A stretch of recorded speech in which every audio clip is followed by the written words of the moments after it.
Welcome to Luca is a billionaire, where the only thing I invest in is your answers. You start by confirming the remote model and code type so you order correct parts. This avoids wasted replacements.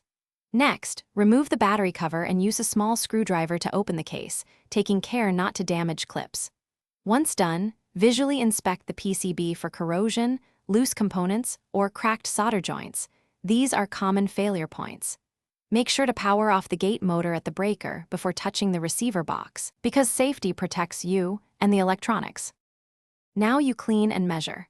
Brush away debris and dab contacts with 90% isopropyl to improve conductivity. That often restores intermittent signals. Then measure battery voltage. A CR2032 should read ~3, 0V, and check switch continuity while pressing buttons to confirm mechanical function.